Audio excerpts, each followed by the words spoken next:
seçenek bir straight cut you more.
Good morning and welcome to the Racism and Mental Health Symposium.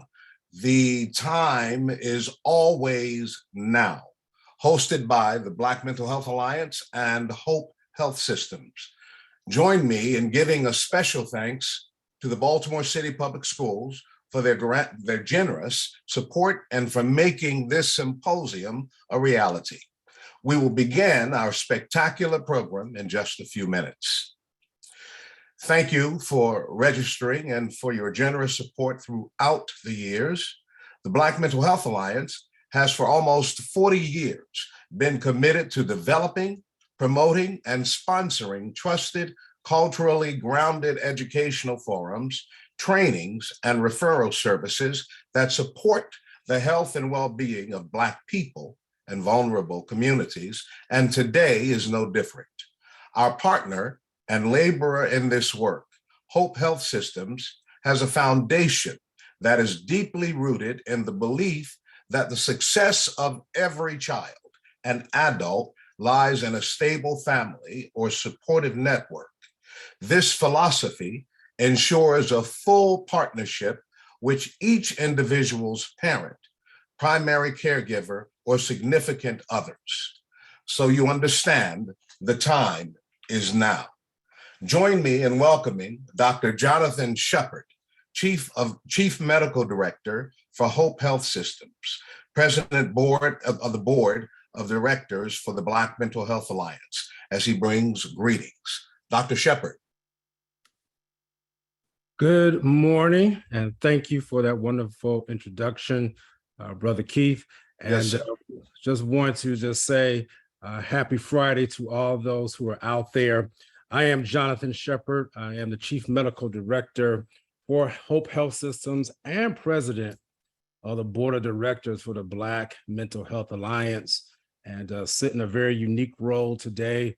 We're both organizations that I am actually very grateful to be a part of, are organizing and hosting this wonderful symposium. Today, you've already heard what the theme is. The time is always now. And the motto for Hope Health Systems is, he who has health has hope, and he who has hope has everything. When you define health, and I'm going to define what mental health is a state of being where every individual realizes his or her own potential, can cope with the normal stresses of life, is able to work productively and fruitfully, and able to make a contribution to his or her community. That is what health stands for. And my mantra is PCWC: potential, cope, work, and contribution. If you ever hear me speak, you're going to hear me mention those 4 letters, because that is the definition of what mental health is. But when you look at hope, because hope is tied to health, hope is the positive expectations for the future. That's what hope is. And so how is it that you can have health but not hope? Or is it possible to have hope but not health? Absolutely not. They are intertwined. And so what we're going to talk about today is how having help and hope are essential. You're looking at 2 organizations who have 2 different visions and mission statements, but are united for one cause. And that one cause is Black people living their best lives with optimal mental and physical health. I will say that one more time. Black people living their best lives with optimal mental and physical health. Now, let me just set the tone here. All right, that's my job. Racism is a public health emergency. I'll say that again. Racism is a public health emergency, and its root cause comes to extinguish a person's health and hope. So you can have driving while Black, walking while Black, bird watching while Black, napping while Black, sitting at a Starbucks table while Black, and guess what now? This week was added watering the grass while Black.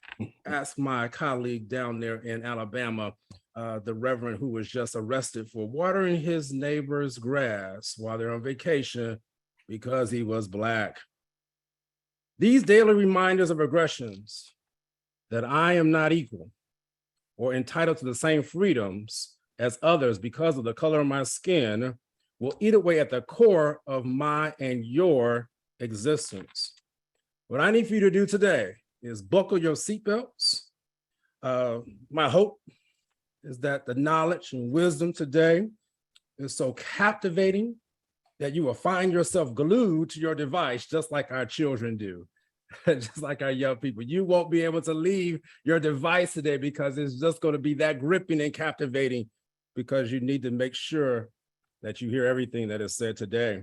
You will feel uncomfortable. Absolutely. I want you to sit in it. You will feel uneasy. That's okay. Don't ignore it. Change, growth requires you to be uncomfortable. In order to help you with that, we have the Black Mental Health Alliance and Hope Health Systems. Black Mental Health Alliance, as you are sitting there, you're wondering, Dr. Shepard, how can I be a part of this and how can I help continue this movement? Well, we encourage you to become a member of the Black Mental Health Alliance. Membership is loaded with benefits. We're even developing a trauma response team where I and Our executive director was able to go out to Buffalo last month to the top supermarket to establish connections to where we can provide help and support for those just affected by that atrocity. This kind of leaves me speechless because it's just unimaginable the hurt and grief that these folks are dealing with. But that's the purpose of why we're here today, because when you look at the things that are happening in our communities that are due to race, it must be dealt with. Hope Health Systems, which I am currently a part of, direct care services for all ages experiencing a mental health issue. That's what we do. We're good at it. We are strategic in providing care from the least restrictive environment to soon opening up an inpatient psychiatric unit. I also want to acknowledge our other mental health agencies. We collaborate and not compete. We collaborate and not compete. And so I also want to put some acknowledgements and add some acknowledgements, I should say, and thank you to all those who are attending. Thank you for the tenacity and perseverance of the Black Mental Health Alliance and Hope Health Systems. Thank you, Andrea Brown, our executive director, board members, staff who've been working so hard. I want to mention Tara Stack, who's a part of Hope Health Systems, who has been our direct liaison for this particular symposium. The grants that you already heard that made this possible, the speakers, my Lord, we have excellent speakers and participants. You yourself, I thank you. I want to say this in closing, in my last 45 seconds I have. I may not see the end of racism in my lifetime, but I am committed to providing the proper healing it requires to recover from the ills of racism. For you see, resilience is what Black people have.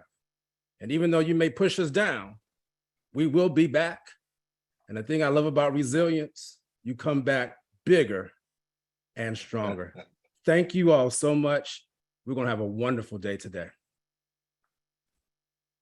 Thank you, Dr. Shepherd, for those enthusiastic comments. And you gave a call to action to join the Black Mental Health Alliance and all the other organizations that are cooperating and not competing in this fight. So next up, we're going to have Dr. Lakita Carter. She's owner and CEO of the Institute for Healing and vice president of the board of directors for the Black Mental Health Alliance. Dr. Carter. Good morning. Good morning to all of you who have assembled in the name of equity and justice. As said, I am Dr. Lakita Carter, and I'm the owner of the Institute for Healing, a mental health wellness and treatment agency in Baltimore County. I also proudly serve as the vice president of the board of directors of the Black Mental Health Alliance and have done so since 2018. BMHA and my agency have been partners in the fight against racial inequity, as well as other agencies, as Dr. Shepherd pointed out, Hope Health Systems, within the world of mental health for the last 7 years or more. Despite the obstacles that we have faced, we have managed to stay true to the mission of all the organizations involved. At iHeal, the mission of our advocacy division is to champion social justice for underrepresented and underserved groups, to provide supportive resources to our community partners, of which BMHA is one, and elevate awareness about health-related trends. Staying true to our values was not easy, but it was necessary. It was necessary every step of the way, even when those steps were weighted in pressure to water down, shift, and suppress the plans to speak to the experience of so many of our brothers and sisters. And what is that experience? Dr. Joy DeGruy said it best when we held our first Racism and Mental Health Symposium. She said, as with every system in our country, the healthcare system, including mental health, is rooted in racism and otherisms.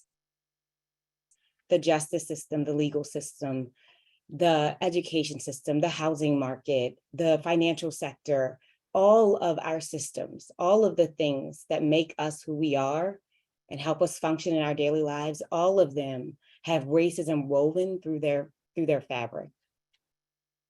Make no mistake that the pushback that we received was real, but the name of our symposium was also real and intentional and conscious. We are here to tackle racism and mental health, not race and mental health. There is a difference between those two titles, and that difference lies in 3 letters, ISM, ism. Race is a social construct that categorizes people according to observable physical differences. Racism is the ideology that one race is superior to another race. Yes, race is a part of mental health, but what creates barriers for Black, Indigenous, and people of color is racism. Let me personalize this for you. My Blackness is a core layer of my cultural identity. It makes me me, and I love being a Black woman. I say that boldly, I say that proudly, I wear that. If you were in my kitchen on Sundays, you would see my apron and it would say, I love being Black. My Blackness or my race doesn't hold me back from accessing treatment or other mental health supports. It's the notion that my Blackness is less important than other races and other colors, and therefore less deserving of quality mental health care. That's the barrier for me and people who look like me. As a Black woman, I can assure you that the job of showing up in social spaces in an unapologetically Black way, plus navigating barriers for people who look like me in professional places, and maintaining my own mental health is akuchosa, translated in Swahili to mean exhausting, tiring, and depleting. And that's why we are here today. Today, you will hear from presenters who are doing this work in subtle and very loud ways. I'm asking that you honor that by showing up, turning on your camera if you can, making eye contact, letting your presenter see you and you see them, breathing in what is shared. You'll also hear from Dr. Theopia Jackson, past president of ABPSI. I have the privilege of being a member of the Association for Black Psychologists for many years, and also learning from Dr. Jackson in the 2019 Can We Talk conference, sponsored by the Boris Lawrence Henson Foundation in Washington, DC. I'm asking that you lean into the feelings that she brings up for you, whether that's shame or guilt or frustration or anger or sadness or joy or gratitude. Lean into anything that comes up for you so that you might stretch yourself into a deeper understanding of your work in this field and in our community. And if you are uncomfortable with what you hear, good. Thank you for your presence today. Take what you've learned and create change that removes barriers for people who are Black, Brown, Indigenous, people of color, and opens doors for them wherever you exist, whatever spaces you take up. Thank you again for your presence today. Thank you for further solidifying the reason that we're here today. I want to add my own voice to this with a piece of poetry. If you look in your programs, you'll see that I am also a poet, and I thought that it would be fitting to share this. I'll start my video. There. Okay, so I thought it would be fitting to share just a short piece of poetry with you that is not necessarily utopian, but it does aspire to make concrete the beauty of our Blackness. This piece is called Jazz in June, Jubilee. I love jazz in June. Jubilee, under the light of the moon, keys that tickle tantalizing tunes, lovers jumping over sacred brooms, horns that blow through blissful winds, answering the signal the drummer sends, the big bad bass between the beats, the people dancing in the streets, sultry sun shining oh so sweet on pretty girls who tap, tap, tap their feet, while blossomed lips softly repeat the love-laced lines of Ella, Sarah, Nina, Aretha too, as they gather round so that they can do a triumphant dance to Kind of Blue. Cats react, bebop, and scat the songs of Miles, Bird, Gill, and Nat. The ladies smile. The men tip, tip, tip their hats as they glide real smooth in between the dance, hoping to give Black love a chance at sweet, sweet, sweet romance. Young couples holding hands, twisting, turning, making plans, warm caresses with no demands. Familiar faces, all the things we love, inspiration from the ancestors above. Above the fray, we keep on dancing, generating heat. When the world turns cold, we determine the beat, and the beat is bold.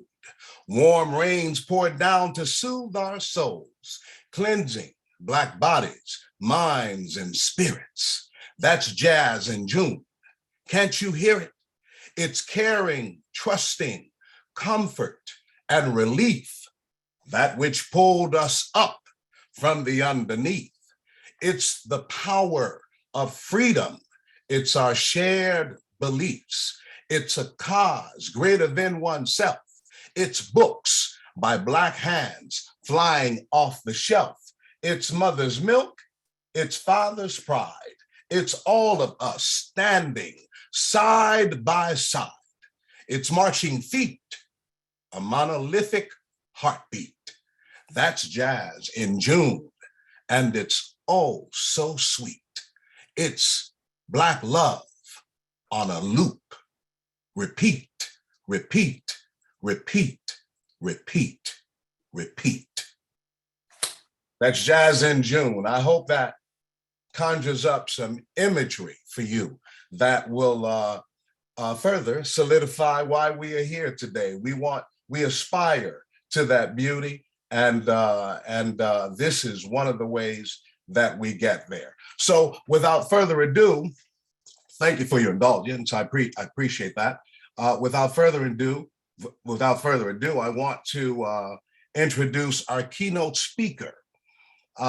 Dr. Theopia Jackson is a licensed clinical psychologist who received her master's degree in clinical psychology from Howard University in Washington, D.C., and her doctorate from the Wright Institute in Berkeley, California. She was the president of the Association of Black Psychologists, Incorporated. She has held several leadership roles in higher education. She relocated to Maryland after 30 plus years of practice in the Bay Area, where she held medical privileges at several hospitals and clinics. She has a long history of providing child, adolescent, and family therapy services, specializing in serving populations coping with chronic illness and complex trauma. She is an accomplished scholar, practitioner, and educator who provides multicultural, cultural equitable workshops, seminars, and consultations. She is the co-founder of the Therapist in Residency program in Oakland, California. She provides training for persons of African ancestry in emotional emancipation circles, a community-defined practice that is a collaboration between the Community Healing Network and ABPC. Dr. Jackson is a sought-after clinician and speaker, honoring culturally centered spiritual healing of creativity and resiliency, as Dr. Shepard mentioned. Dr. Jackson espouses when you help a child to love can be more important than what you help them to learn. It's an African proverb. Help me welcome Dr. Jackson. Beautiful, beautiful. Thank you so much for that introduction. Family, first and foremost, I'm going to ask your patience as I make sure that my technology is set. Set up accordingly. Still getting accustomed to this. And I believe my screen is showing now. I want to make sure that the sound will come through as we have a couple of video clips. Perfect.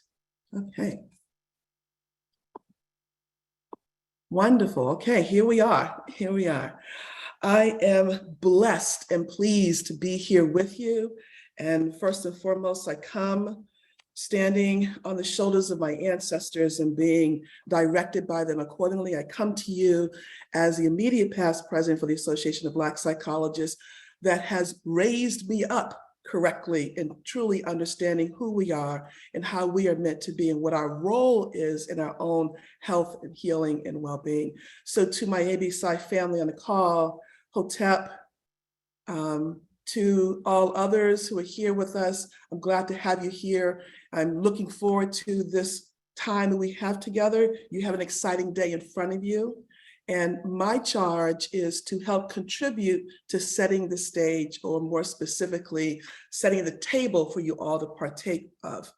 And some of my colleagues have already mentioned this, but as we go through the day, and particularly this conversation here, I do invite you to critically lean in, to not just sit in the discomfort, but remember to breathe, because it is in the breathing that we can move through to possibilities.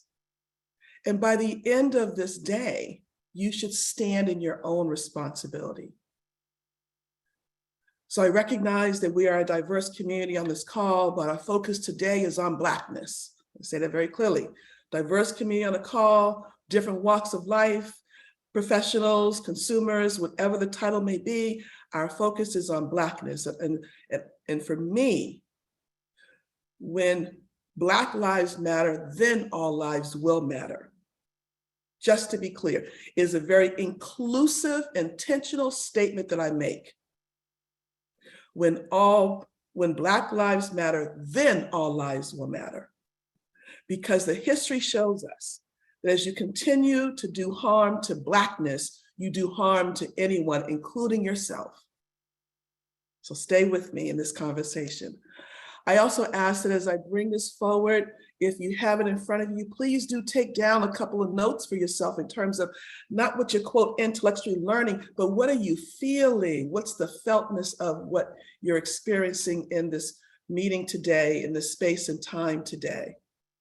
You may have an affirmation or be reaffirmed of something you've already been believing. You may be respectfully challenged on something, or you may make new discoveries.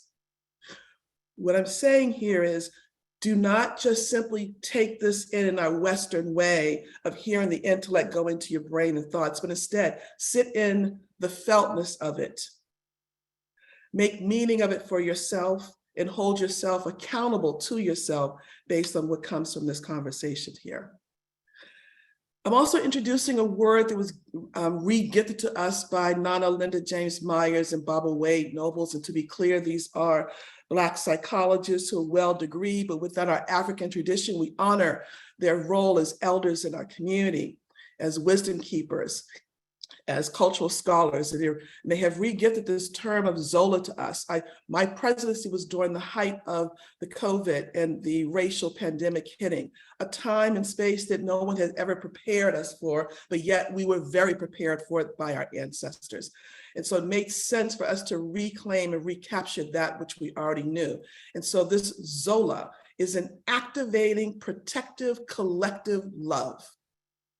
It is to this that I'm hoping to tap into and to inspire and to lift you up as you continue to do the work that needs to be done on all levels within our society in order for all lives to genuinely matter.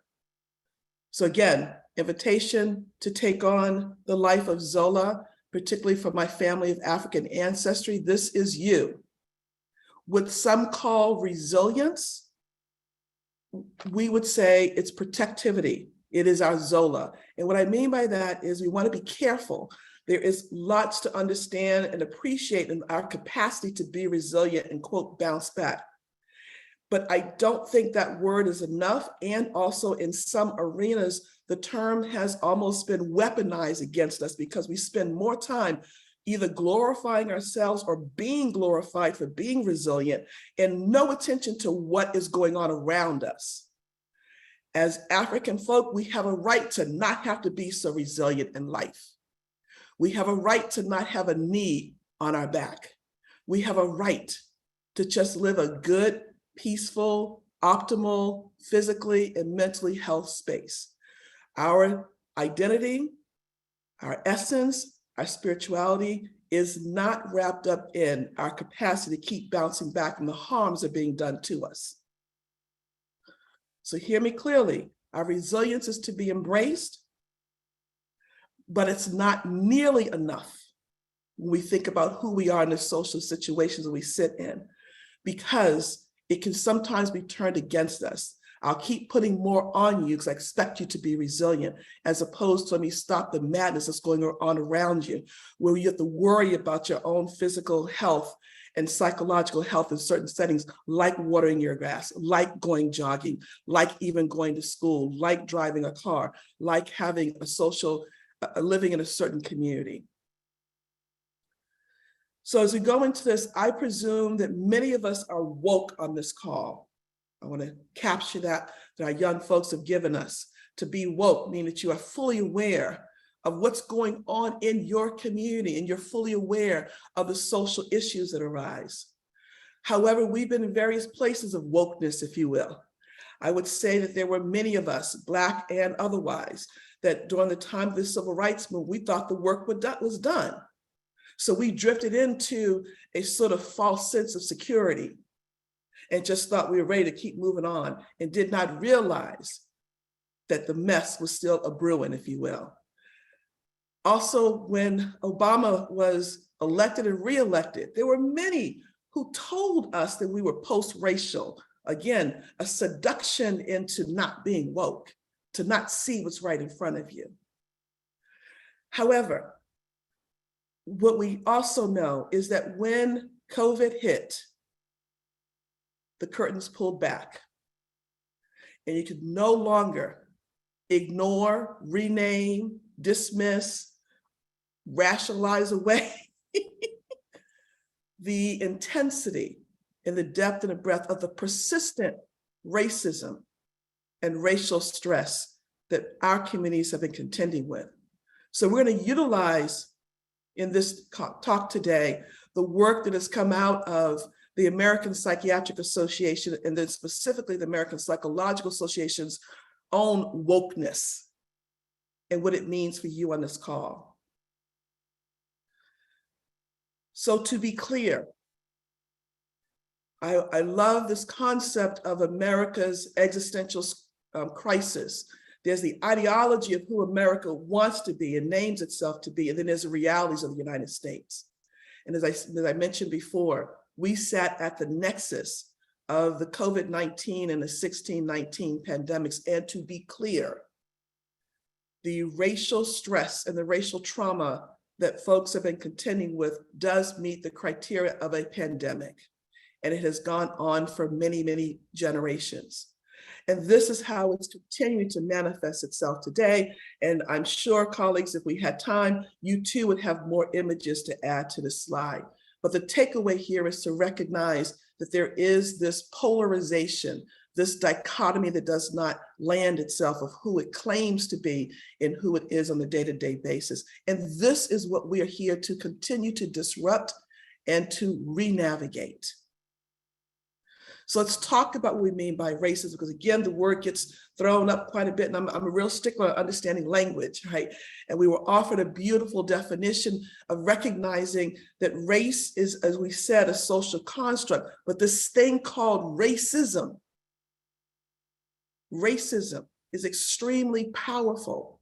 And Wade Nobles defines power as the ability to name someone else's reality and make it as if it was their own, and they actually claim it.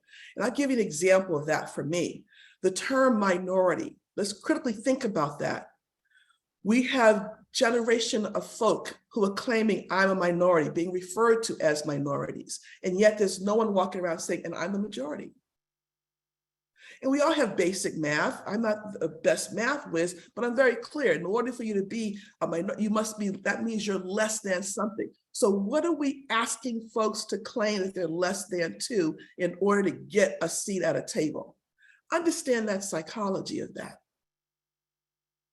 That is an example of how systemic racism continues to play itself out, that it even has us buying into and playing a role in our own psychological demise by owning and embracing being a minority and not making someone be accountable for claiming, what do you mean by minority and who is the majority and what makes you a majority? Because if we're counting by numbers, we all know if it's simply a numbers game, Black folks are definitely not minorities. People of color are definitely not minorities. So in what context are we really talking about? So this is the ongoing problem that has gone unexamined.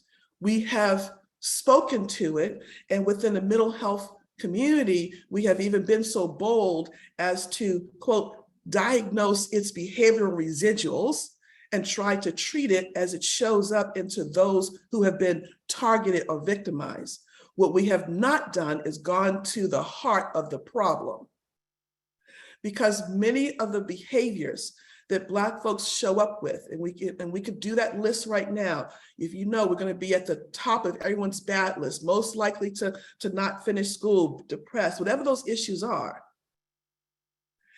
I submit to you that those behaviors may be more of a symptom of a problem, that we are, quote, symptom carriers, not victims, hear me clearly. But these are things that are happening to us. And so many of these behaviors are normal reactions to abnormal situations. Normal reactions to abnormal situations. If we understood that, then we would say to ourselves, not only why is this, quote, individual presenting this way, but what is going on in their environment that has contributed to it? And if we intervene there, would it help alleviate the behaviors that are showing up? I submit to you, yes. If not, at least I'd like to see you start the work and prove me wrong. That's the real challenge and invitation. So the solution must lie in us unpacking how we conceptualize mental health today, and particularly in the context of the apologies that we're about to go over. And I hope this becomes clearer to you as we enter this space. But one more piece of language here. There's times when we refer to this idea of white supremacy and ideology. Again, sitting in the discomfort because I'm not calling anyone a white supremacist. I am not intentionally activating white guilt. I am not intentionally activating any type of polarization in that way.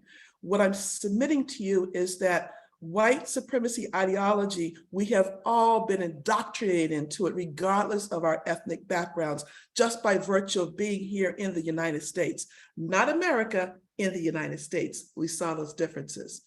And let me share even more intently. Again, Dr. Wade Nobles teaches us as people of African ancestry that we are African by nature and American by nurture. And that African by nature, if you ever had a pleasure of traveling abroad or even just entering within the diversity of our Black communities here in the United States, you can understand there's going to be a certain level of rhyme and rhythm that is felt across African folk. May that be how we greet one another, the salutations. Could it be in the movement of our hips and the rhythm of our speech, of our time and our speech together? The ways in which we are feels recognizable across different African communities, regardless of the language that we use. Yet we are also American because we have been socialized and grown up in this system. So this white supremacy ideology is embedded in us too. In the ways it shows up is going to be what we call that internalized racism, or that time when we too have bought the Kool-Aid and want to just simply blame Black folks for their problems and not appreciating the complexities of what they're contending with and being clear about how to offer a helping hand to move them up and not just dismiss them. So we have shortened this idea of weird, which I love. And it's interesting, I drove through a certain state, won't say which one it is, and they actually have a sign up that says, "Make America Great Again, weird come back." That's how intentional this psychological and real warfare is. So weird means Western, educated, industrial, rich, democratic approach only. And we see this showing up in many of the laws that have been moving forward in our country, nationally as well as locally. So I'm speaking to white supremacy ideology that is impacting all of us, but particularly Black folks today.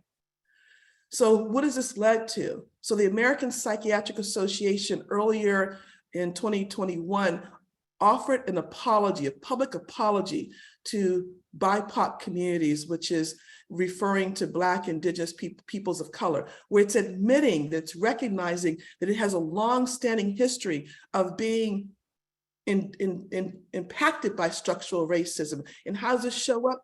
Both the over and under medicating of our communities, the use of diagnoses being weaponized to actually incarcerate us. If you look at the history of the concept of psychiatric care, and particularly histrionics and whatnot, you can see a shift where there was an alignment during the time of the civil rights movement to find many Black men who were protesting. All of a sudden, they would be considered to be dealing with some type of psychiatric dis-ease, that they were to be hospitalized against their own will. Look at that psychology and that intentionality there. So the American Psychiatric Association has admitted this, but do everyday folk know this, or was this just something being done as an intellectual exercise among us folks who are, quote, degreed? Later in the year, the American Psychological Association joined HEED and also apologized. They did take a little bit further, we're going to get to in a moment, but I want to underscore theirs with these 3 clear points, because I submit to you as family folk, as professionals and otherwise, here lies the card for grading us. They have admitted that our psychology, our mental health systems, which are built from them, have failed in its role in leading the discipline of psychology, was complicit in contributing to systemic inequities, and hurt many through racism, racial discrimination, and denigration of people of color. They're very clear about what they're apologizing for and why. The work still remains in the, so what you gonna do about it? But right now, I wanna lift this piece up because this is the charge. It's for all of us to understand, and it shows up, I would say too, when we have Black families who are coming in for mental health services and they don't follow through on those appointments. Our psychological literature did its research in science and said, Black folks don't like therapy. And we know that because they don't come back, which means they are denying this medicine we have to give to them without asking themselves very clearly, are we giving them the right medicine? Are they communicating to us that somehow what we're giving is not what they need? And we need to go back to the drawing board and figure out exactly what is needed in the Black community for their health and healing versus blame it on them. And then we took that same myth of Black folks not liking therapy, we internalize that again, because we have to find a way as Black folks to continue to deal with the racial trauma that we're and the stresses we're contending with. So we can't make it about us. So we have to simply say, I'm too strong, I don't need that therapy. But family, I want to say to you, that's buying into the myth too. Because if the therapy was better, you'd want it. And I want to lift up the work being done by many of us who are offering better therapy, better medicine, because folks like myself and many other Black psychologists and those who are part of the Black Mental Health Alliance know that our folks are looking for this work, asking for this work, and they are doing the work. So we need to shift that paradigm and own it, that we have to do a better job of providing the right medicine and therapy, and that our folks will partake. We build it and they will come. What are we apologizing for? Remember, as I said, continue to sort of breathe if there's discomfort coming up for you. Let your thoughts go, follow them, and see how you unpack this for yourself. But we're talking about a mental health system that took it upon itself to diagnose and pathologize the human potential of a folk trying to escape enslavement. This is the power of that medicine I'm speaking about. It's the wrong medicine for the wrong people. This legacy continues to manifest itself in subtle and unsubtle ways. that still somehow we are the problem and we must be fixed in order to fit the situation. May this be through the prevalence of ADHD being diagnosed in our communities and our babies being medicated, and to sit still in the classroom when we're not truly asking what is going on in the classroom, what's going on in the home, what's going on in the community. Let's fix that before we fix the child, because that may also help to fix that child. Please hear me again. I am not taking away from or discounting the value of good, quote, treatment. I'm critically saying, where is it and have we really discovered it? And if we continue to focus on fixing the individual, then I submit that we're definitely missing a whole lot of good medicine. How does it continue to show up? The residuals of this white supremacy ideology. We have a plethora of examples, but I just want to lift these few up here. First, to the left, you'll see this white gentleman sitting next to this gorgeous brown child. This is on a plane ride in 2014. 2014, folks. The baby is crying, sitting with his Black mother. The child's father is white, was not on the plane. This gentleman, who I'm going to say just a business guy trying to get home, who knows what's going on, decided to turn to her and say to this woman, shut that nigger up. Yes, I said the word, and slap the child. In 2014. 2013. Why is this white father leaving this note in a Michigan hospital saying no African-American nurses take care of my baby, but more specifically, the hospital upheld the request and did so. So what did that hospital communicate to all of its staff, let alone its Black staff? What did it communicate to all of the patients there, let alone its Black patients? And how did it contribute to the dis-ease and the pathology of white folks who've gone unexamined around how this has impacted them, and therefore adding to the racial trauma that we're contending with? And we all now know more intimately the situation happened where clear evidence that we knew on a local level, but now it's undeniable on a global level, that folks understand that you can weaponize the police simply by saying Black anything. This is what APA is apologizing for. This is part of the residuals of our ill-equipped mental health training and how we have to do better to be better. The structural racism we see, but I want to take it even deeper. We talk about many times the hanging of Black bodies. We see that, we understand that, but I'm going to ask you to pay attention to the small little bodies around here. What is happening to the mind, spirit, and psyche of those young children who are being socialized to the normalcy of seeing a Black body hung? When you go to the 2007 site here, where there is this white South African who is standing over a Black child's body, let me say the child is fine. The child is fine, but what is even just as disturbing is that this white South African paid the Black South African child to pose in such a way. To pose in such a way. What is going on in the psyche of this humanity? That this image mirrors that of hunting lions. This also shows up as well when we think about what happened to Brother Floyd and many, many others after that. The hunting of Black bodies becomes a psychological and capitalistic gain for many.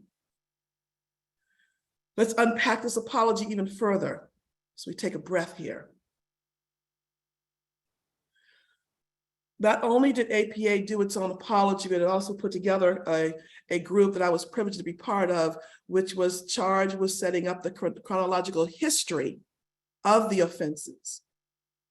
And here's the summary boxes they show up in. And I'm also lifting up the work that was done in California when they were looking at the state of Black mental health, and they titled their system, "We're Not Crazy, We're Just in Crazy Systems." And this supports that evidence. So here are the bucket lists, if you will, of the ways in which the American psychological and the psychology itself has failed folks. And we can take any one of these and unpack them to see its meaningfulness for us. May it be the use of tests. When we think about the NFL, when the NFL used the psychometrics provided by psychology to discriminate against Black athletes getting the same level of care as white athletes as a result of the concussion problems, because they use those racialized numbers to justify that Black folks were already sort of had a provocation towards some level of weakness, if you will. Again, I offer this for you to further critique, and I will share these slides with the groups that can share it out with folks to look at, but we can hold ourselves accountable as mental health providers and those who are trained. And this is also, I'm also giving this as further ammunition, intentional word, and evidence for communities like Black Mental Health Alliance and others who are trying to get the system to be more responsive to our people. So how do we now move from this pathology place into our genuine humanity and the recognition of who we really are? I want to appreciate the work of Mama Marimba Ani in conceptualizing this for us, that people of African ancestry, our Maya, our wholeness was prior to the Mayafa being our own African traumatic Holocaust, which is that time period of the transatlantic slavery period that dispersed us around the world, but definitely here, that began to do the shattering of our psyche, where there's an erasure of who we are. If you're no longer able to speak your own words, live your own life, have your own cultures, and you have to adapt into someone else's way of being and see yourself through someone else's eyes that has defined you. That we now move into Sankofa. We are actively in Sankofa, woke in Sankofa, and moving forward in Sankofa, that we are doing our own health and healing and mending by reclaiming who we are, tapping back into our own greatness and putting this in the context of the madness in which we sit. And we are not moving back. Our ancestors have given us everything we need. We just have to know how to access it. Brother Fanon and others knew that we need to breathe a long time ago. Listen to the multiple last words of those who've come, who've taken their last breath in a more public way. What do they say? I can't breathe. I can't breathe. I can't breathe. I can't breathe. But I honor the work again during this time with my presidency, when this COVID nexus hit, and we said very clearly, our breath is our protest. Our breath is our protest. And if your medicine, if your theory, if your practice, if your care does not clearly locate itself to how it's going to keep Black folks breathing, thank you, but no thank you. I want to lift up the work of our Black scholars who have already moved much of this forward for us. This knowledge base belongs to Black folks. This is your medicine. This is what Black psychology and others have brought forward. We ask that you interrogate this for its meaningfulness for you. We've put out the best that we know. We need to hear from the community if this works. Again, as Dr. Wade Nobles will say, chew on this. Take in what feels good to you and nourishes you and spit out the rest. But to not interrogate it leaves you victim only to knowing who you are through the Western lens of psychology, through the works of people like Freud and William James, and the names go on, who did not know us and who did not recognize our humanity. So what pair of glasses do you want to wear? The glasses that never saw you in the first place, or the glasses that will reflect back to you your own Blackness, the way in which our dear elder and answer who's already transitioned, Dr. Joseph White, who was considered to be the father of Black psychology, and he said the first time he saw a Black psychologist is when he looked in the mirror. And this is still the case in many, many ways, when only 4% of our psychologists are Black. 4%, regardless of how we practice. So again, family, again, friends, again, allies, again, accomplices, I invite you to interrogate this literature for its meaningfulness and juxtapose it in relationship to this Western psychology and see that it has the keys for responding to the apology that the American Psychological Association put forward and its, quote, investment into dismantling racism. I submit to you, its beginning starts here. And if it's not doing this work, then it's missing its own mark. I want to shift the conversation again to keeping us moving forward around the health and wellness of us, to move it simply beyond this idea of mental health, to understand psycho-spiritual wellness, because we people of African ancestry are spirit beings having a human experience. And what we mean by that is a very clear way. You know, folks, you felt each other. You can be in someone's company and they feel right to you. You have children who are born into the world and you say, that child's been here before. There are folks that you recognize whose names you don't know, but you feel like they family to you. That's our spiritness, that's our essence. We must reawaken that and be grounded in that. Again, here are those cultural practices. Again, the benchmarks for grading and critiquing anything that comes forward. Does it help foster courageous healing conversations in our community where we're talking about the multi-generational trauma that we've been dealing with and the trauma that we impose upon one another within the context of structural racism? We must ask ourselves the critical question: what, if anything, does being exposed to structural racism have to do with the symptoms that brings me to your office today? The symptoms that I'm experiencing today. If that provider cannot engage you in that critical conversation, then you are missing part of your medicine.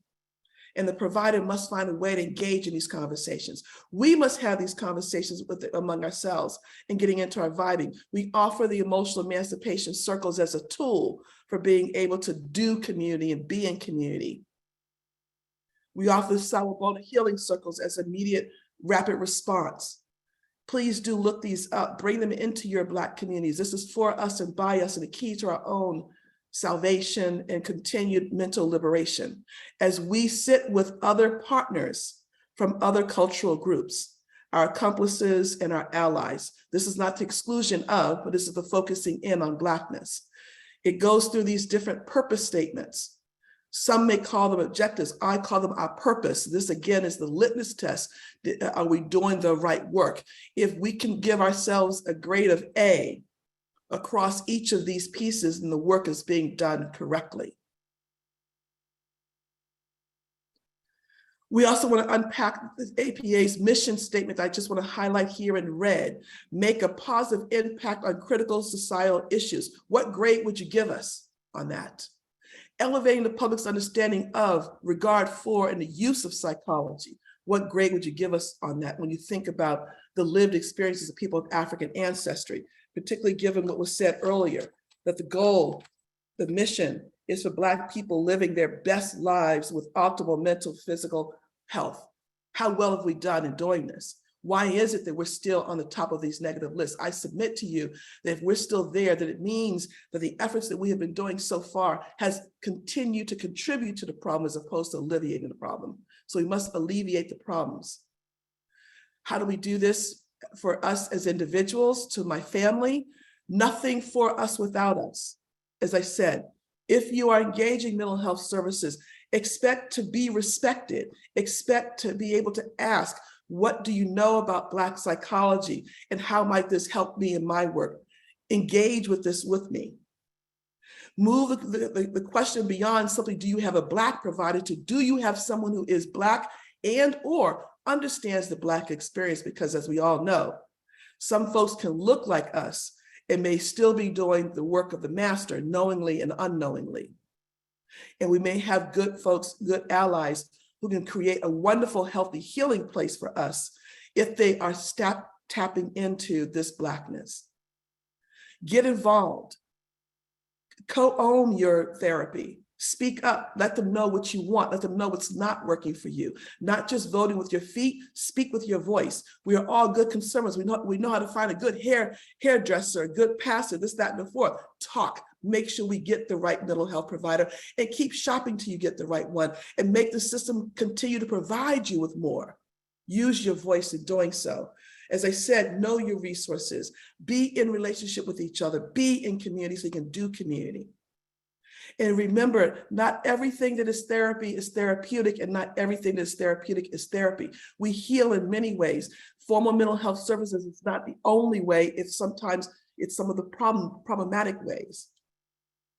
We also need to shift our narrative and being able to tell our stories. And I also want to strategically invite you to become a member of the mental health profession so that you can change it from within and from without. And when we talk about the other therapeutic ways of being, we are a collective people. We heal within community with one another, seeing one another, bearing witness to one another. Being in this space is healing in and of itself. There are times when this Blackness can feel healing to us, and yet someone else will say, I feel silenced. I am not going to apologize for you feeling like you just got silenced. Instead, I charge you to celebrate the fact that Black folks are sitting in their Black joy, and you are gifted to bear witness to it. And how can you take a gift from that for you? As opposed to being stuck in your sense of not being included. How do we break the barriers of the strong Black woman and the myth of the strong Black woman, the myth of Henryism? So we're having real talk conversations about our psychological, mental well-being with one another. With one another, Black folks. When we say, how are you doing? Take a moment to say, no, I really want you to answer that question. And I'm here to just simply listen, to bear witness to. Because in doing so, it will make us stronger. Be in our family reunions. Remember, we are a multi-generational people. I used to say, if I can't be there, if my kids can't be there, I probably don't have any business being there myself.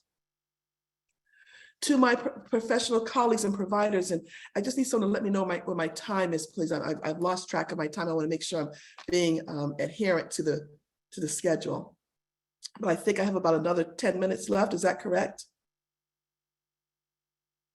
Okay, I'm going to presume that is. So to our colleagues and to policymakers, how can you help make this change of dismantling structural racism within psychology? Changing our language, being very intentional to put the person before the incident. Our children are not at risk. They are at potential and at-risk environments. If we put the person before the situation, it lets us know where to act. Stop taking the babies out of the community only to go give them an experiential somewhere and then place them back in there and get job well done, I'm out of here. You must, if you're going to do that, you must also say, what do I need to do within this community to support the youth on what they just learned? How do we, if we say it takes a village to raise a child, how do we recognize when the village is hurting and we heal the village that's healing the child? And we're all somebody's child. This is not just limited to people who are younger than 18. We are all somebody's child because we have to do a better job of taking care of our elders, and our elders are doing a better job of taking care of the village as well.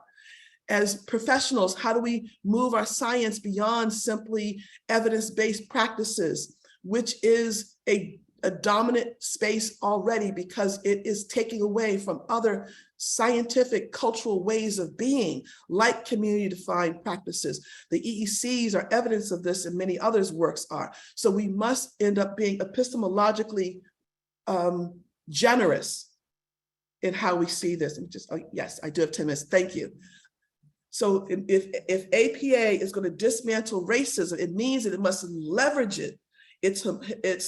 its dominance of evidence-based practices and lift up the other cultural ways of being that are offered by ethnic psychological associations like the Association of Black Psychology. We must, as psychologists and practitioners, embrace humility and not competence. We cannot be experts in someone else's life.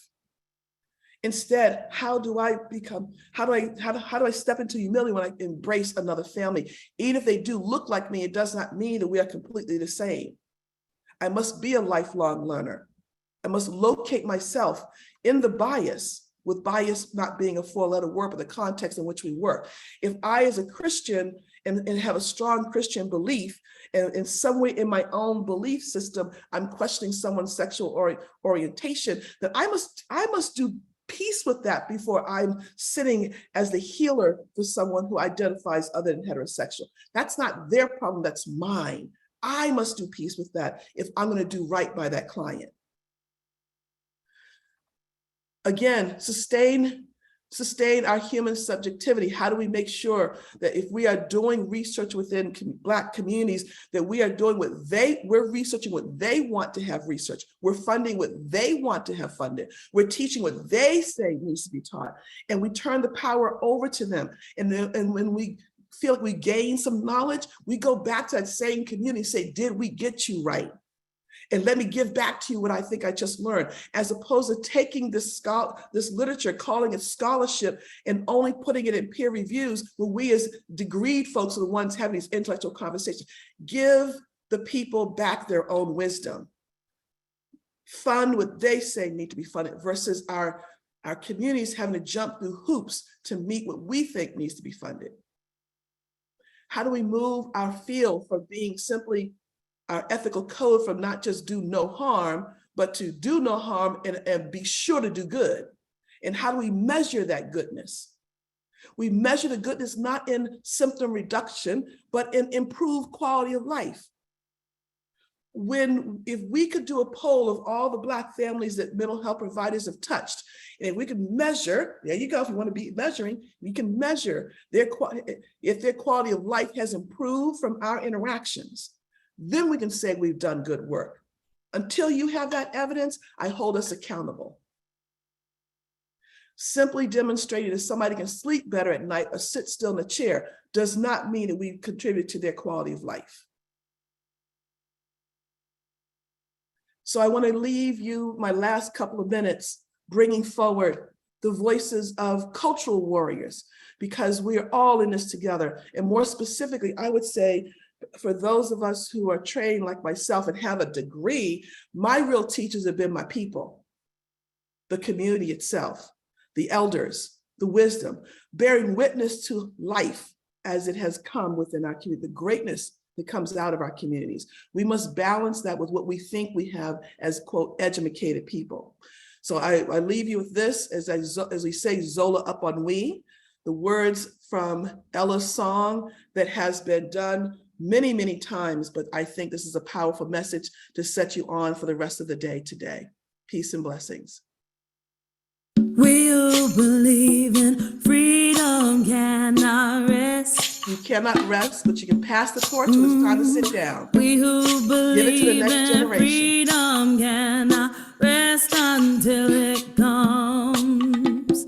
We who believe in freedom Taking the words, taking the rhythm, vibe. We who believe in freedom cannot rest until it comes. What are you thinking? Until the killing of Black men, Black mothers, sons is as important as the killing of white men, white mothers, sons. We who believe in freedom cannot rest. You can always rest. We who Take a moment. believe in freedom cannot Because we rest rest. until it comes. We're empowering Not ourselves. needing to clutch for power, not needing the light just to shine on me. But keep the generation I need to going. be just one in the number as we stand against tyranny. To me, young people come first, they come first. They have the courage where we fail. If I can just shine a light on as they carry us through the gale. We who believe in freedom cannot rest. We who believe in freedom cannot rest until it comes. I'm a woman who speaks in a voice, and I must be heard. At times I can be quite difficult. I'll bow to no man's word. So I'm going to hold this here for time, but I invite you to listen to the rest of this and the teaching that's here. It felt very important to end with the piece that I am woman, when we think of the most recent assaults on a woman's body as well too. But again, family, allies, accomplices, We must stay woke. We must keep this path going. We must pass the torch to make sure the next generation picks up where we leave off. Each generation is charged to do so. Follow their lead, sit and rest, but stand back in resistance. And thank you. Asante Sana, Wadisapa, and blessings. Dr. Jackson, my God, thank you. Thank you so much for that amazing presentation and for putting this entire effort into perspective. Your words, I hope, will resonate with each and every one of us. It was beautiful, it was enlightening. Thank you so much. And thank you for raising Dr. Wade Nobles, who also said, if you do not understand racism, everything else will confuse you. That being said, I think, I hope I'm correct in this, but I think we're going to now take a 30-minute break. That 30-minute break should be consistent with what we've just experienced. I hope you will think about what Dr. Jackson shared with us as you do whatever you do on that 30-minute break, and we'll resume right afterwards with some breakout sessions. Dr. Jackson, thank you again, and everyone, please enjoy your 30-minute break. For the moment.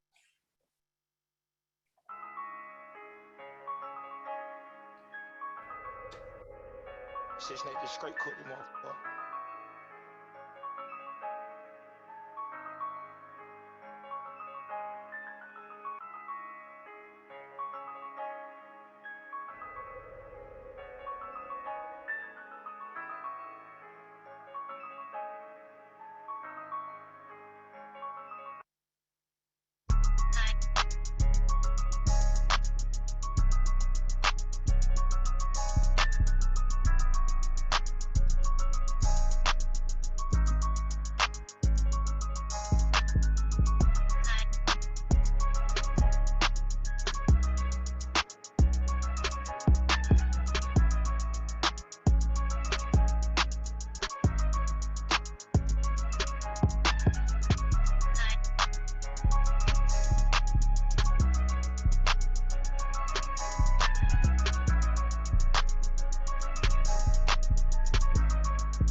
Germany, from Atlanta, Georgia to Barcelona, Spain.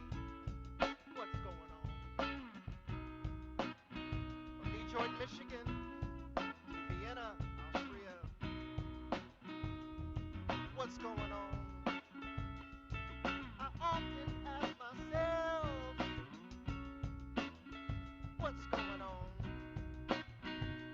What's going?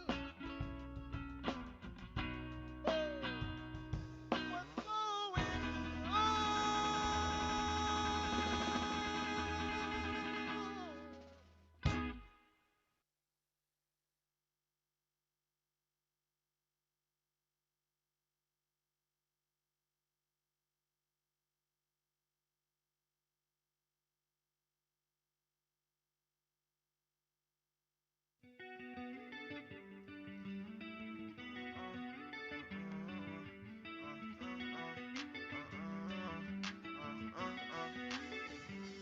Natural born hustler, nigga stunting is my strong suit. Flexing with 100 cash, look at what these songs do. Gangsta and a baller, baby, I do what I want to. I be with some steppers, I don't care about what you gon' do. West it like the Warriors, all my niggas gon' shoot.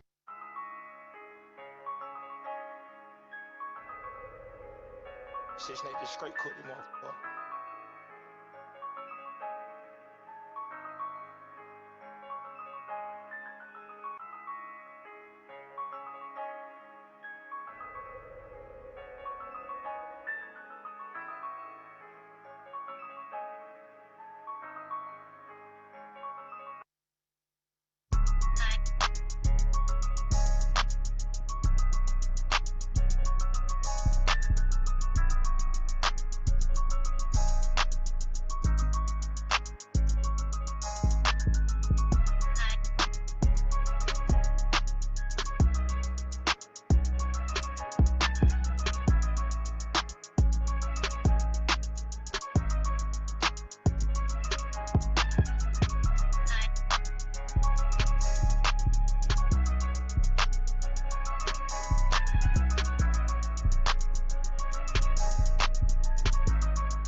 Okay, welcome back, everyone. I hope that you had a wonderful break. I hope that you had some time to ruminate on what Dr. Jackson shared with us in her wonderful presentation. And right now, we're going to go into the breakout sessions. Click if you'll just click on the pop-up to join the room you would like to attend. Click on breakout rooms. If you see the breakout rooms button if you don't see the breakout rooms button at the bottom right of the window, maximize your screen or find breakout rooms under more. You will see the names of rooms and participants who have already joined. You can join a room by hovering over the blue number link and clicking join. Your video will be off and your mic muted. Place any questions or comments in the chat. You must attend the whole training and complete the survey at the end of the training of the day to obtain your CEUs. The rooms are now open, so please go ahead and click the rooms that you're interested in participating in, and we'll rejoin after that.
Folks, sorry for the interruption. It appears that folks are having trouble getting in the rooms. If you just widen your page and look on the bottom, there is a spot that says breakout rooms, and there's 4 boxes. And it says breakout rooms. If you just click that, I hope I'm being heard, and I hope that helps.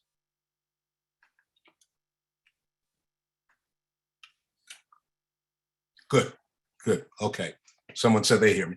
Okay, so I hope that works. I'm continuing to monitor the notes, the chat.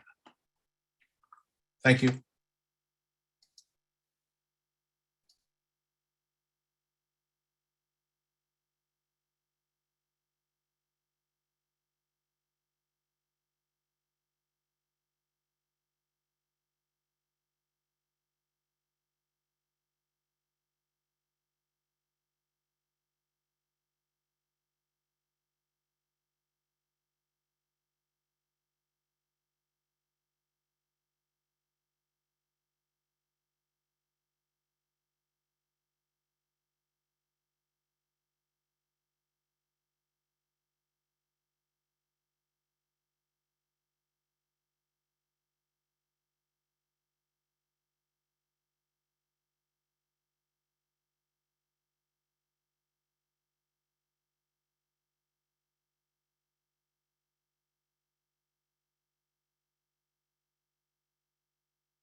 Okay, folks, so sorry. I'm continuing to get notes that folks cannot get into the rooms. We are working on it. There's some technical difficulties. So please be patient, stand by, and we'll get you in the room shortly. Okay, but continue to keep us informed on what you're experiencing. So please stand by.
I'm still monitoring it. We're still trying to get you in. Please be patient and stand by. Thank you.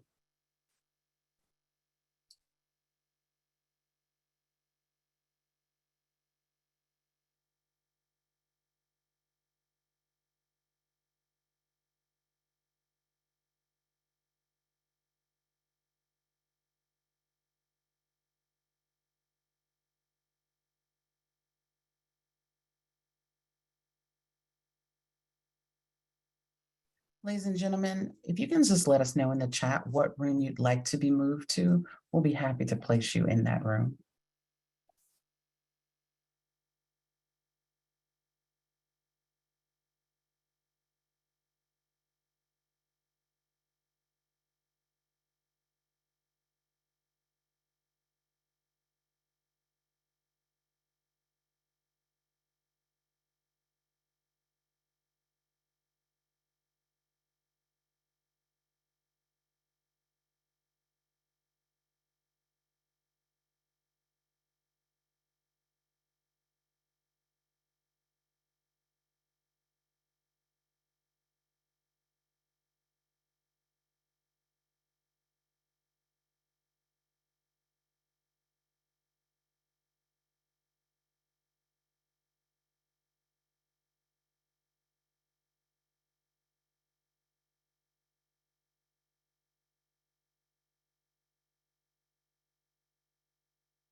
Okay, all right.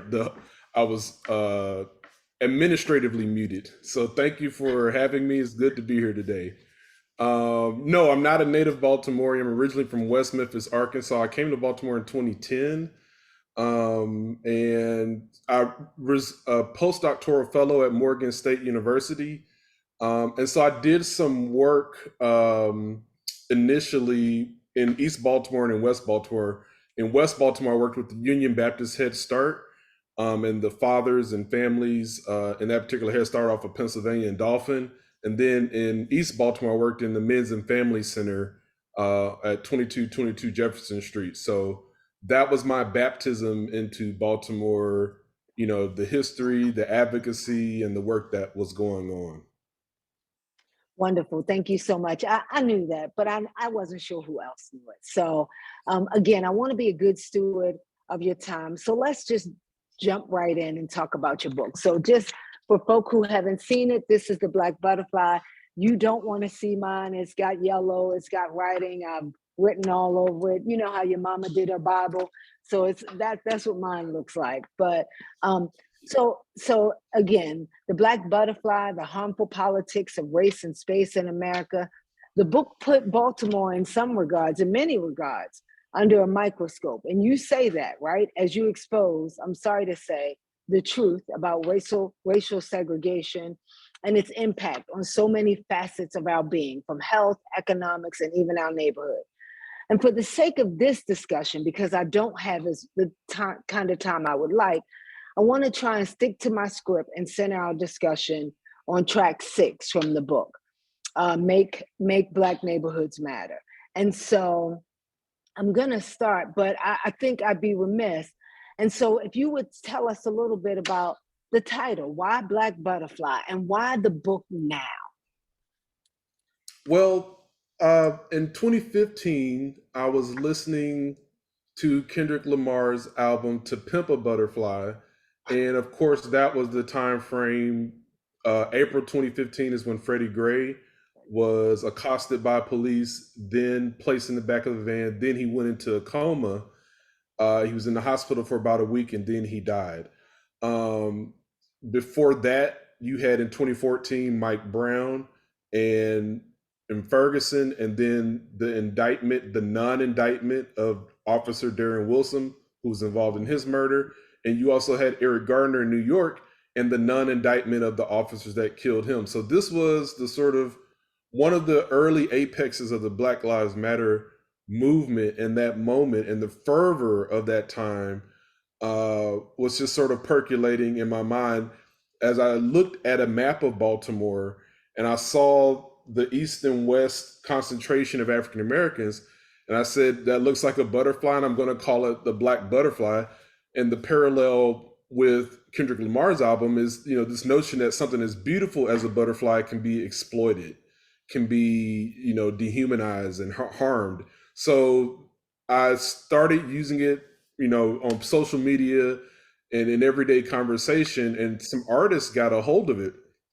And one of them put a mural or some sort of graffiti on a building next to I-83, said the L in the butterfly, where everybody driving north on 83 could see that, and people started creating murals and things of that nature. So that's when I knew it was being adopted and people were buying into the racial geography that the concept was really trying to illuminate. Nice. So can we talk a little bit about, and I'm going to, again, I want to stay as much as I can true to track 6, but I just want you to explain a little bit about hypersegregation and Baltimore apartheid before we talk about track 6. And let me just say, thank you so much for putting the glossary in the front. I'm ever grateful. Yeah, that's interesting.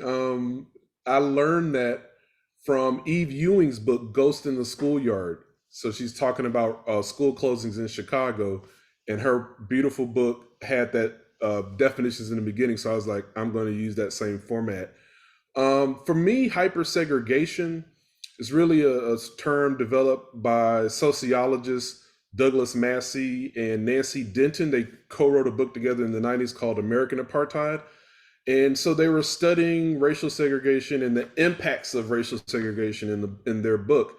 And they developed a scheme where there are 5 different levels of racial segregation in the city.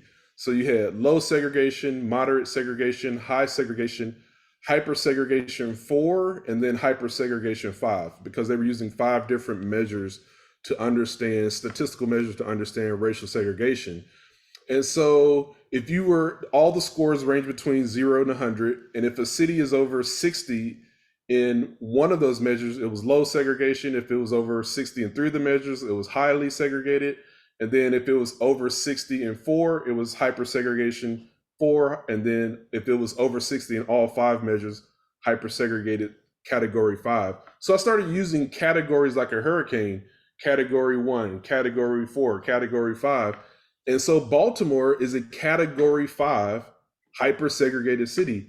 Like a hurricane, category 5 is the most intense, the most destructive level of hurricane that we have. And so this Baltimore and 7 other cities, I should add, exist in the category 5 level of racial segregation. The other 7 cities, if you're interested, you're going to be very familiar with them: Chicago, Flint, Detroit, Birmingham, St. Louis, Milwaukee, and Cleveland.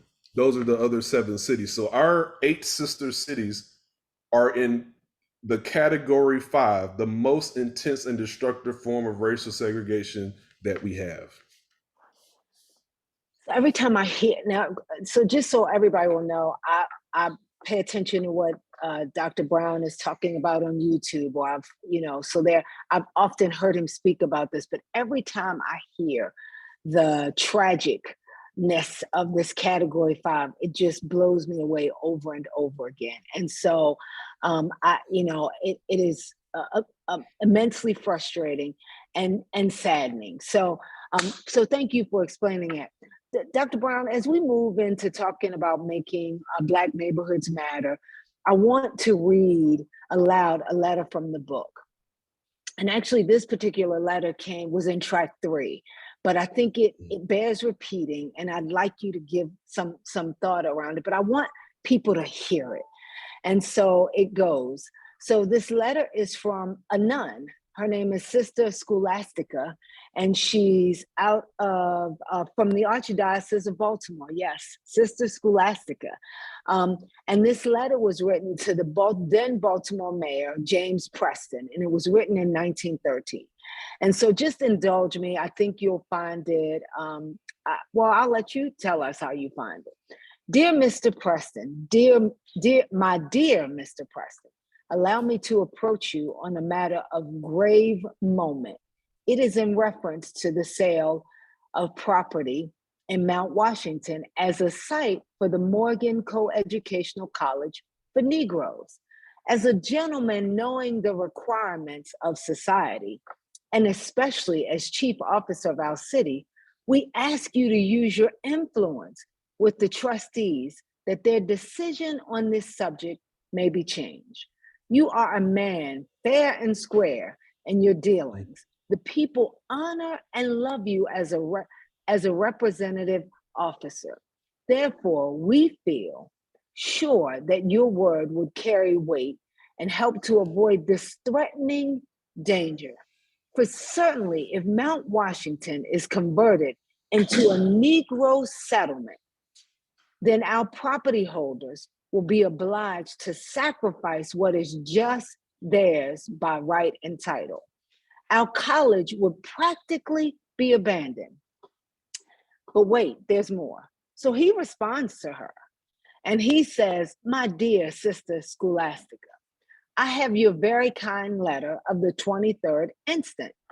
Anything in the world I can do to help you in this or any other matter, I shall gladly do. I want, however, to reassure you, I don't think there's any chance of the Morgan College, put a pin in that, translation, ain't no way in hell, the trustees would be buying any property in Mount Washington or any other section of the suburbs of Baltimore. And so I've read the letter several times because we've had the book as we've been reading it as a team for a couple months now. And so again, it appeared early in track 3, and which is that particular title is The Negro Invasion. And I keep playing the tape in my mind about the role of the church in those moments and today. And that's another topic for another time. But it is interesting that, you know, in and out of this letter and others like it have contributed, right, to spatial racism as we see in Baltimore and other places elsewhere today. Is this an example of then Baltimore apartheid that you are referencing? And then can we get a modern day example? Oh, it's absolutely an example. And what you see, and I try to describe in that track or chapter in my book called The Negro Invasion, which is what the white leaders of the city were calling it. The Baltimore Sun was labeling it Negro Invasion in their headlines, in their paper. And so, you know, this was a terminology that was demonizing and stigmatizing and really trying to highlight and paint a picture of Black home buyers as a threat to American society. And in doing so, really raising the alarm.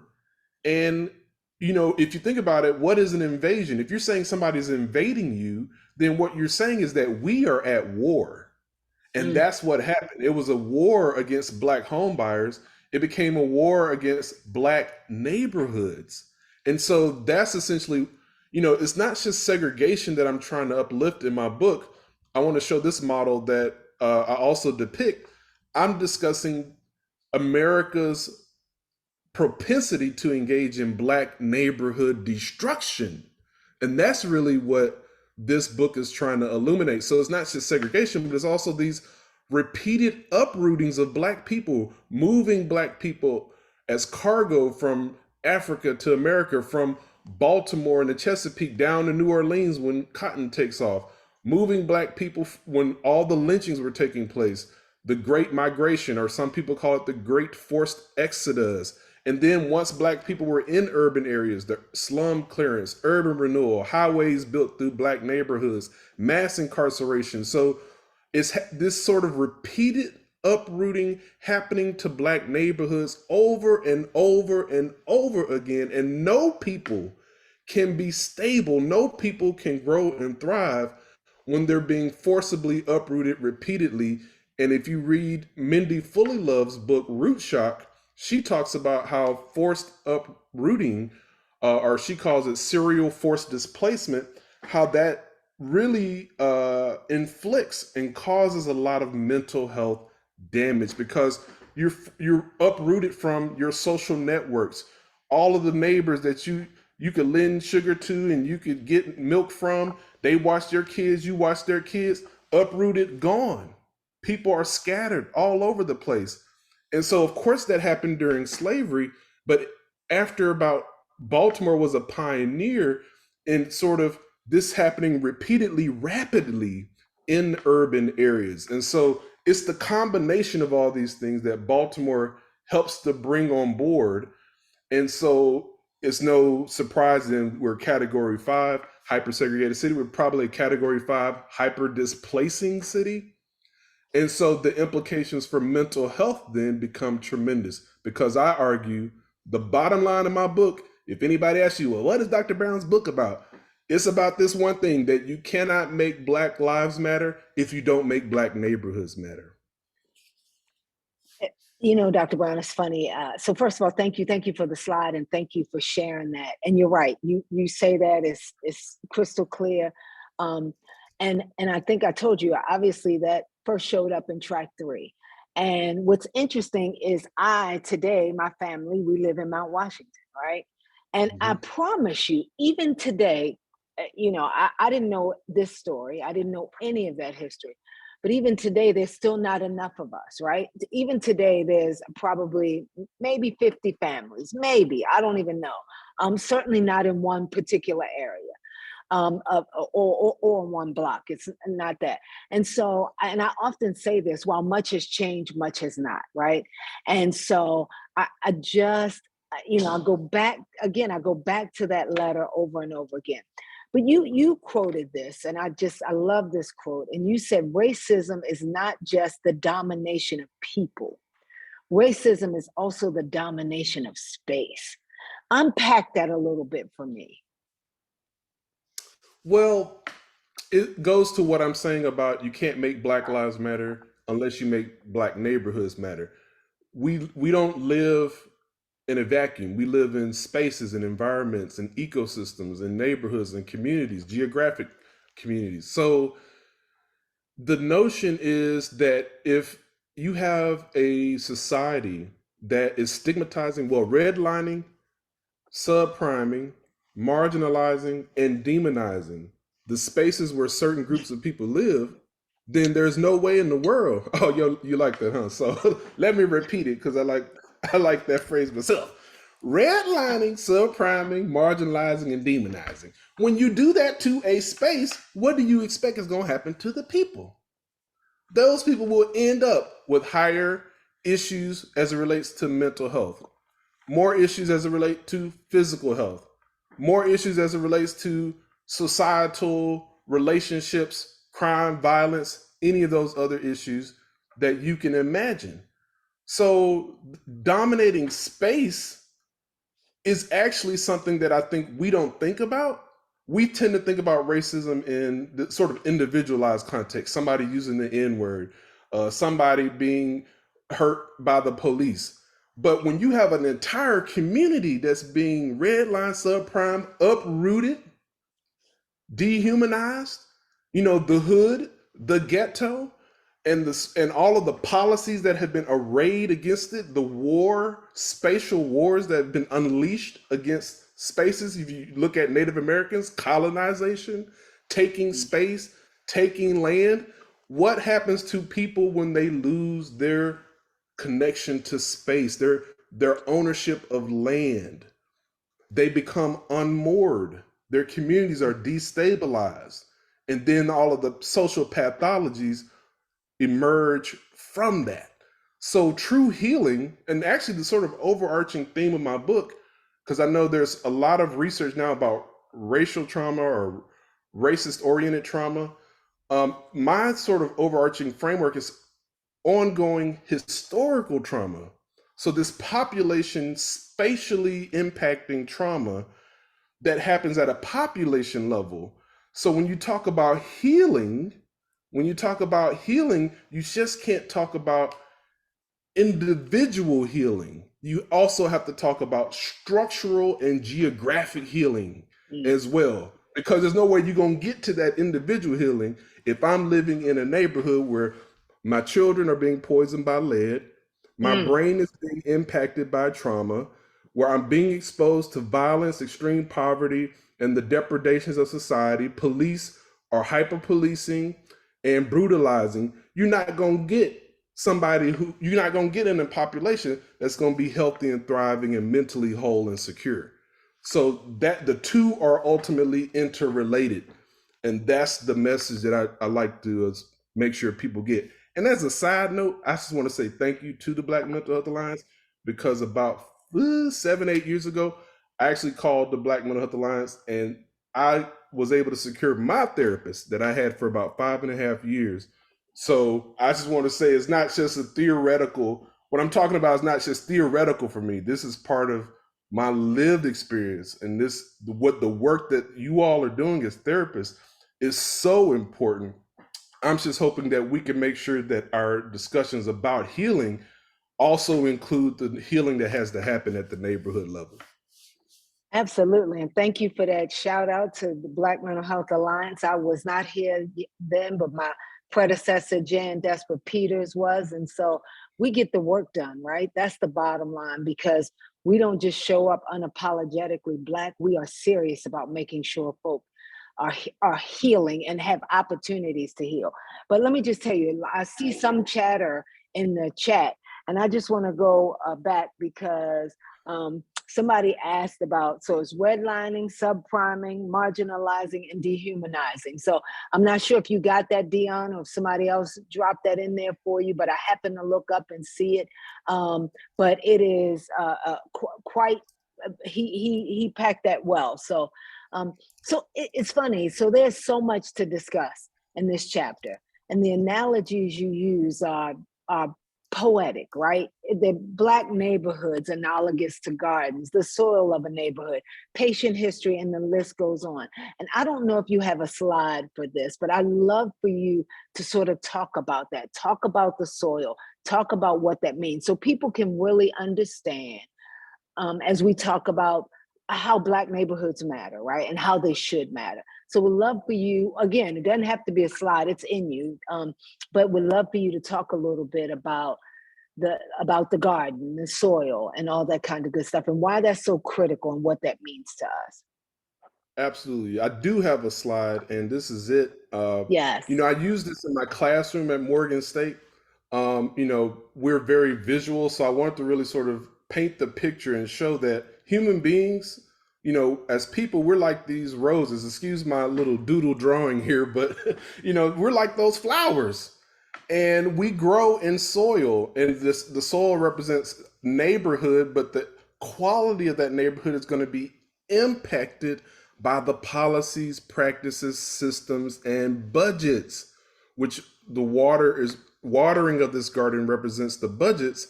So if you got a neighborhood that's red line, if you got a neighborhood that's subprime, that means that soil is dry. People don't have the resources they need to thrive. Now, you're going to have some flowers that grow, some will burst forth and rise to the top, but statistically speaking, you're going to have many more flowers that are stunted, that have low growth. And so, of course, our communities like Roland Park, Mount Washington, you mentioned, and Laurelville, they're going to be thriving because they have good nutrient soil. They have watering budget that come flow into the community. And then, like Parliament said, everybody's got a little light under the sun. And so you got to have power. You got to have power. And the power is represented by accountable leadership and democratic participation. So our green line communities, which are represented in Baltimore's resident security map. Here we see Roland Park, Guilford. These are the classic and blue line communities. Green and blue, those communities got lots of sunshine, lots of water, and good, rich nutrient soil. But our red line communities, Sandtown, Harlem Park, Greenmount East, these communities have been starved of resources. So that has the impacts, physical health, mental health, social well-being overall. And so in track 6, I really try to outline solutions, system by system. Public health has a role. Transportation has a role. The Department of Community and Economic Development has a role. Our banks, they sure enough have a role. Finance got a role. Tax policy plays a role. So every system needs to be institutionalizing equity. Now, notice I said institutionalizing, not talking about equity. There's a lot of people talking about equity. A lot of people invite me. Dr. Brown, can you come talk about equity? I'm tired of talking about equity. What are you doing? Doing equity is what matters. And doing equity is making sure Black red line neighborhoods have the resources and the rich nutrient soil and that sunlight that they need.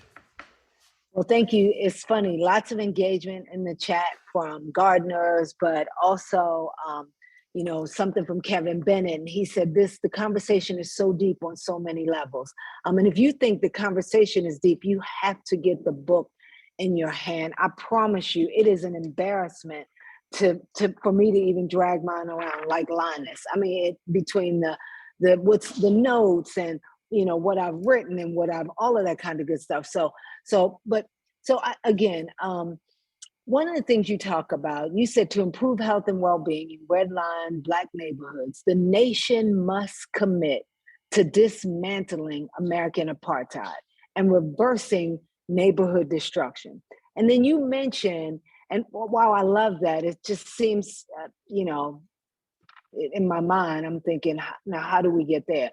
But in the book, you mentioned 3 wars. with the last of them, the war on redline Black neighborhoods. You said it began in 1961 and today is still present. And so, you know, and I guess if you could, for me, pretend that we have no knowledge of redlining and walk us through the process, right? And why it exists. And let me tell you why I do that, because we, you know, we're a small team here at Black Mental Health Alliance, but we've got some new folk with us, and some are young, recently graduated from college, and really found the book to be intriguing. But the whole notion around redlining was like, really? That exists? So just sort of baby steps and talk to us a little bit about that. And for those of you out there, you want to get the book so you can learn about the other wars that have happened. But go ahead, Dr. Brown. Absolutely. Well, this is the brief breakdown I'll give.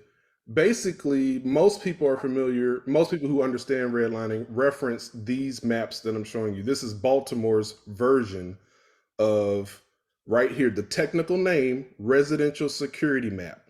That's the technical name of this map, not redlining, because you see there's 4 different colors, not just red. And what people don't understand is that green and blue neighborhoods were lifted up while yellow and red neighborhoods were pushed down. Now, these colors represent which communities were able to obtain access to capital, which neighborhoods banks would lend in. And the federal government, this map was drawn up by the federal government, the United States government, the Homeowners Loan Corporation. That was part of the federal government after in the New Deal era, President Franklin Delano Roosevelt. And so this map is really a representation. And in the red areas in most cities, that's where African Americans live. That's where urban Native Americans lived. That's where recent European immigrants lived, in red and yellow, because they weren't quite white yet. They had just come over, so they weren't speaking English. They were still Italian, Russian, Polish, Jewish, or Russian Jewish. And so they weren't quite accepted yet until they assimilated and acculturated later on. But so red meant your community did not receive capital from banks, and banks were insured by the federal government. Now, this is the classical understanding of redlining, but the interesting thing is that research is now showing that the Homeowners Loan Corporation actually did do lending in red neighborhoods. So even though they created this racist map, they actually engaged in more fair lending. However, its sister organization, which still exists, the Federal Housing Administration, still exists. They drew maps like this. And you can see on this map, they were grading, the other map, they were grading neighborhoods. On this map, they were grading blocks by block. They were much more granular.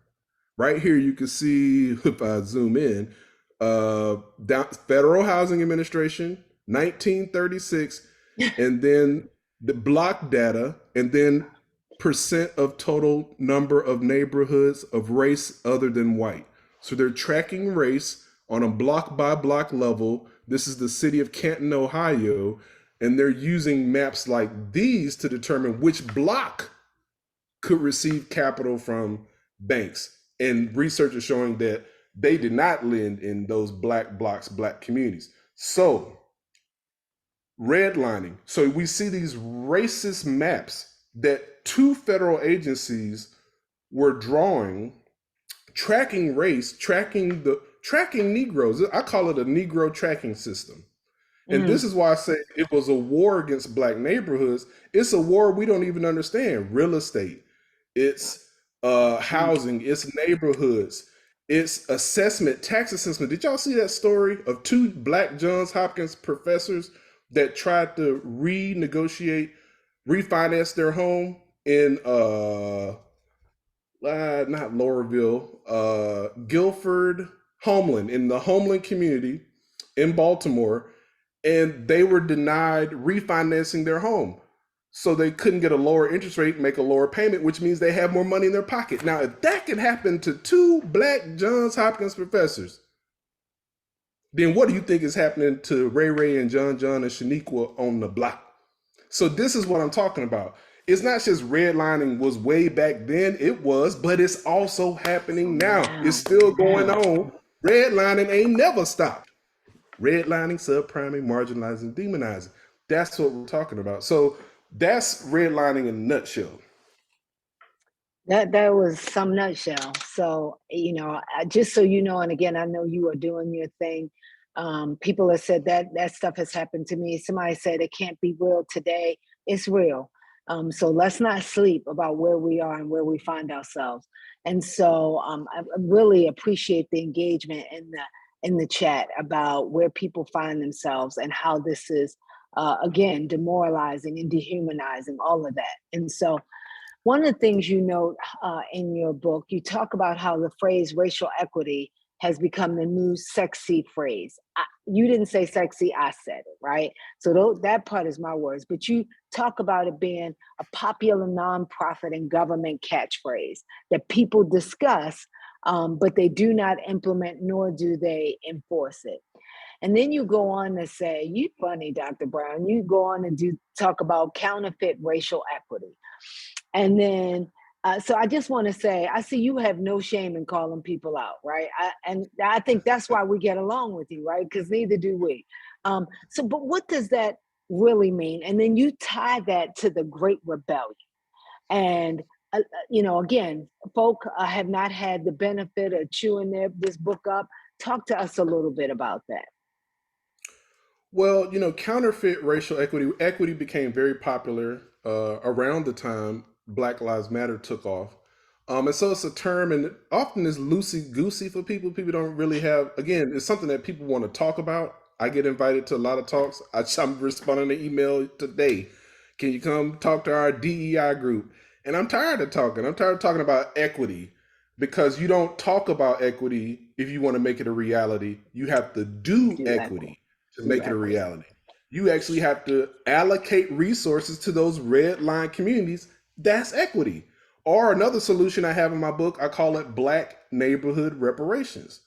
And so Black neighborhood reparations is a solution because, as we see, the federal government, and they were helped by cities across the country, they intentionally redlined and starved Black neighborhoods of capital. So if you inflicted damage on Black neighborhoods, then you have to have repair for Black neighborhoods, repair reparations, Black neighborhood reparations. And that's taking 10% of the city budget, and you allocate it to the top 15 or 20 red line Black neighborhoods, and you have a democratically elected neighborhood council, 15 people. And I got that idea from Wangari Maathai's book, The Challenge for Africa. She did that in her home of Kenya, having these community councils, democratically elected people at the neighborhood level who can administer these funds annually in conjunction with people in the community, and make sure that over a 40, 50, if not longer period, those communities have the resources they need to thrive and survive. So I think that's to thrive instead of surviving. So that's the type of thing that I'm talking about. The damage, if you inflicted damage a certain way, then the solution needs to come in that same way, but in reverse. Awesome. So I knew this was going to happen. The tech team is standing in front of me, bouncing by with, you got X amount of minutes left and all that kind of good stuff. So the clock is chasing me down, but I do want to, sadly, I think I might have to close with this, but I think there are many things to love about this book. Not only is it engaging, it is, and in some ways painful, because again, we talked about how much has changed, much has not. But the clock is chasing me down. But one of the things that you do in your track, you lay the framework. But track 7, Healing the Black Butterfly and the Case for Radical Change, is an action plan. Can you just share? And I see you, Clock. Can you just share just a few suggestions that you've outlined in 7 to begin healing our neighborhoods. Now, don't give it all away because I want folk to read it. It will be well worth it. And for those of us who don't, need another book club, what should we do immediately to make change happen? Well, I'll talk about the main one I just discussed, Black neighborhood reparations. Ain't nobody serious about equity if they're not talking about Black neighborhood reparations. That's a solution. And then desegregation is another solution. Now, when I say desegregation, I'm not just talking about Black and white people living next to each other. That's nice, but that's not what desegregation is really all about. Desegregation for real is when you desegregate the budget, desegregate resources. That's real desegregation. So when HBCUs receive the money they deserve, when our majority Black, super Black public schools receive the money they deserve, that's real desegregation. Because you know what? If Black neighborhoods get real resources without displacing people, gentrification, if you get real resources and Black neighborhoods are able to use those resources to thrive, guess what? Everybody will want to live there. So you're going to end up with desegregation in housing through the back door. So I think that's the thing. That's the thing that we have to focus on. Those are the 2 solutions I'll lift up for now. Desegregation of budgets and Black neighborhood reparations. So Dr. Brown, thank you so much. I heard you, desegregation of budgets and Black neighborhood reparations. A tremendous thanks to you for your work and for honoring the call of the ancestors. We really do here at the Black Mental Health Alliance look forward to working alongside you to make Black neighborhoods matter. And so again, for everyone who has not gotten it, it is up. That is a must read, The Black Butterfly, The Harmful Politics of Race and Space in America. And so Dr. Brown, there are a number of groupies who will be following you, including me. I think I've already shared that, but I've seen some things in the chat. We appreciate you and we thank you for your work. And back over to you. Thank you, it's a great honor. Wow. Wow. Just wow. Black Butterfly, The Harmful Politics of Race and Space in America. What an amazing discussion about this amazing book. If you haven't read that book, do yourself a favor. Some of you will win a book today randomly. They will be distributed randomly, but if you can, go out and get it, order it, buy it, go to a bookstore. The book that Dr. Lawrence Brown referenced about the brothers from Hopkins who were trying to buy an homeland is this book. I think I'm showing it. It's called Shelter, A Black Tale of Homeland Baltimore by Lawrence Jackson, which is also an interesting read. So we're going to move on to the plenary. And